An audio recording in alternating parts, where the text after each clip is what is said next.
and thank you for sharing, all of you, from your heart. And that's very important.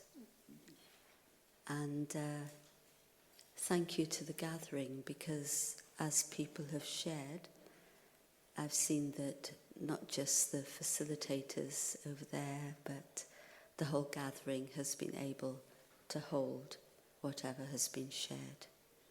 Do you feel that? I feel that so. And so we are already practicing soul consciousness. And you heard this morning about the identity of the soul, the point of light.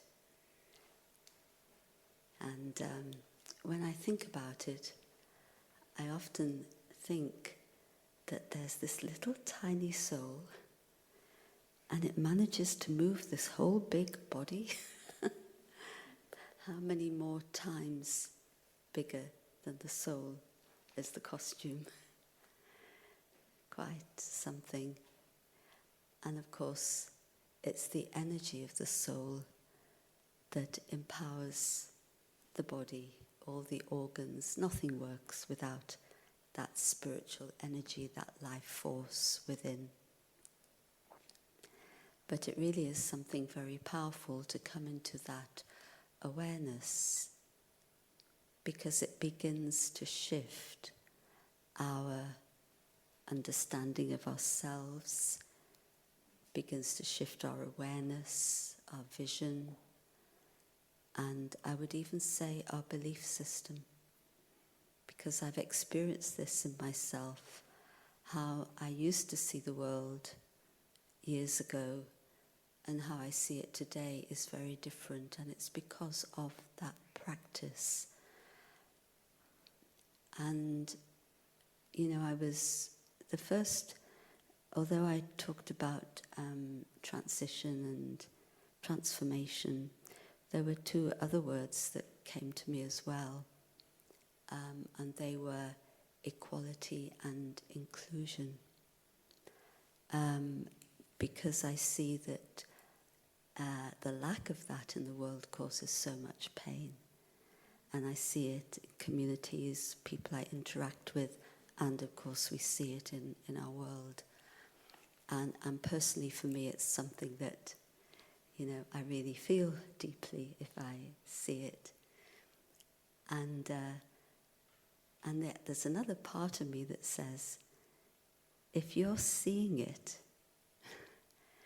I didn't like this thought, but I knew it was true on one level, that if I'm seeing it, I'm also part of the problem rather than the solution. Do you see what I mean? You're seeing something in that way. So what are the vibrations that you're giving to it? And as I say, I didn't like that lesson because I thought I have to fight for it. So I'm still a little bit in between. But the importance of soul consciousness and how it shifts everything and enables you, it gives you that power to shift things within yourself and the natural consequences that things shift around you. And inner peace, that inner peace, and you had all the qualities, and I know this morning it would have been connected with, as we've been doing here, connected with identity. Now, this is so fundamental.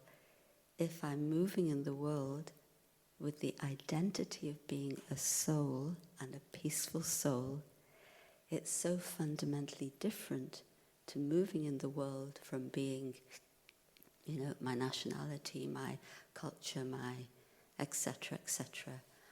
And when we talk about filters, if I'm honest, the biggest filter, well, I think one is gender, because from day one, that's what you're brought up with, but the other is culture. And that's a big work. I know it's been a big work for me.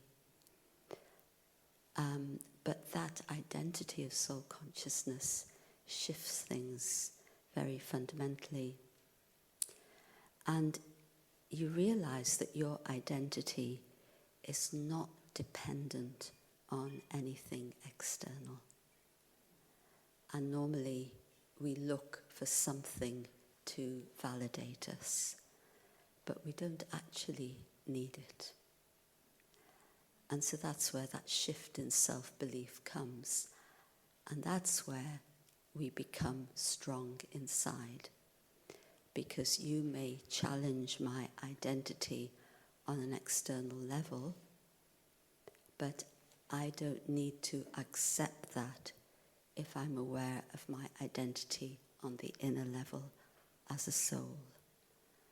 And that brings safety, and it brings a lot of inner strength. It makes me a self-sovereign. And I like this word, self-sovereign. People say self-mastery, but it comes in our teaching, self-sovereign. It's got a royal feel to it. And I just tell you a little story I heard, I think 2 days ago. There's someone who brings her son. He must be about 10 or 12 now.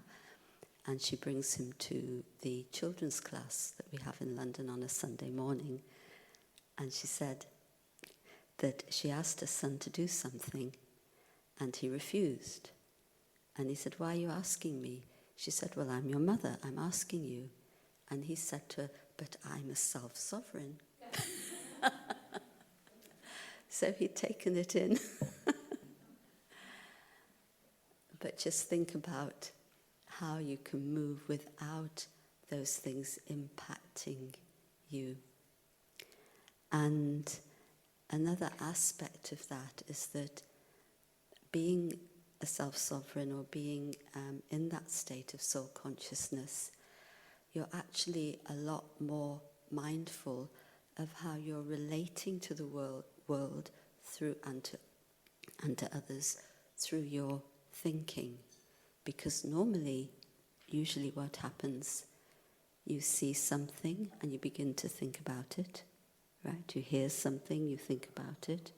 Your thoughts are generated by the stimuli around you. So are they my thoughts? Who was it who said, you said, distinguishing what is mine and what is not mine. And too often we take in what is not mine. And I had to learn, because I still help people, want to help people, but I was always wanting to fix things. Anybody else like that? But what I learned was to see the part I have to play and the part the other person is playing. We are all unique individuals. Although we share many things, we are each one absolutely unique. And so I have a certain part to play in life. And I'm not now talking about a role where you are or the labels that we've been talking about. I'm talking about how you use your inner qualities in life. So how do I use inner peace, love? This is how I show up, actually. It's not the external, but it's how I really show up is coming from the inside out. And if I allow the feelings of someone else to mix up with my feelings, then I can no longer distinguish what is mine and what is not mine.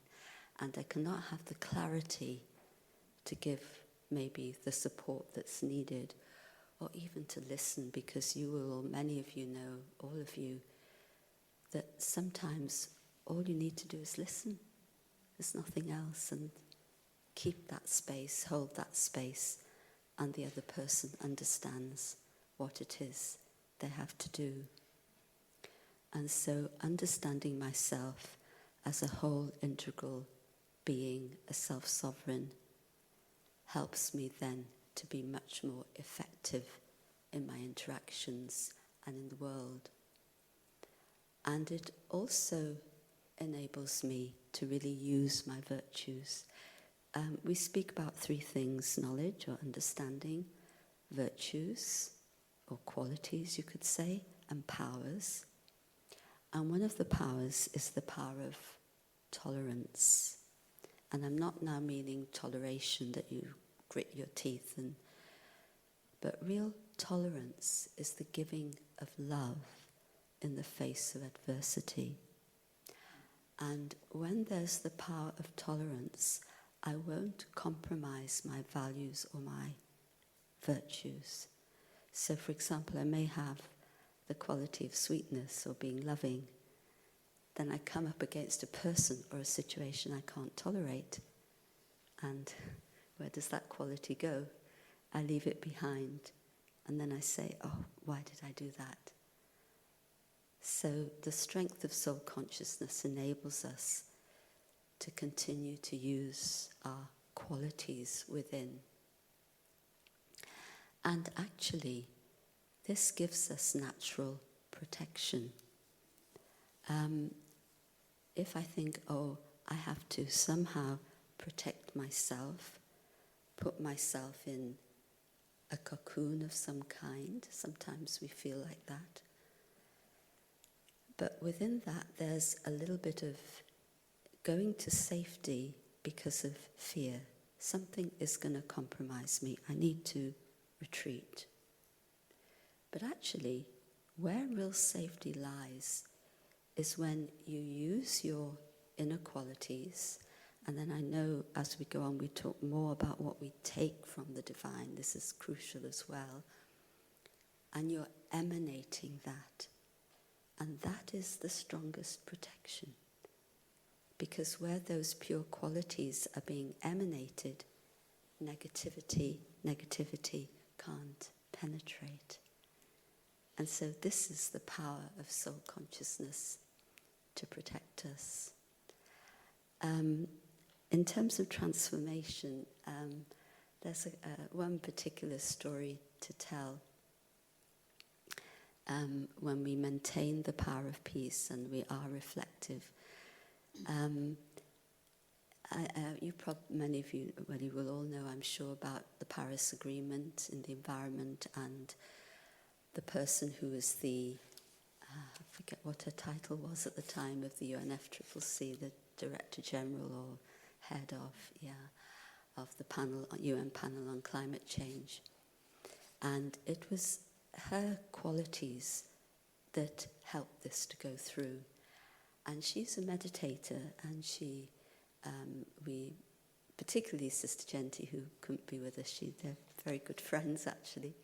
And she's not within the Brahma Kumaris, but she, does meditate. But she's been a meditator, spiritual person, a long time. And she was at one of our forums, and she told us the story that things were not working, the governments were not connecting, and she was wondering, what is it? She decided to stop and reflect. And then she realized that and I'm telling it because I know she tells it openly, that she realized that within herself there was a lot of turmoil because she was going through a very difficult divorce, and there was a lot of things going on inside emotionally. And then she realized, she said, well, if I'm not at peace inside, then how can I expect there to be agreement amongst the governments? So she worked to deal with that. If you want to see that session, it's on the Spirit of Humanity Forum. But she worked to deal with that. And then she said, I was amazed. Everything came together, and it happened. Now we know that governments haven't lived up to it. That's another side of the story. So, but I really, that it was such a strong example of how that inner transformation and inner peace had an impact. I'm sure there's many more stories to tell, and you would have stories to tell. But I think now is really an opportunity for us to strengthen that inner peace, knowing first the comfort it will give us personally, but knowing the impact that's possible through it.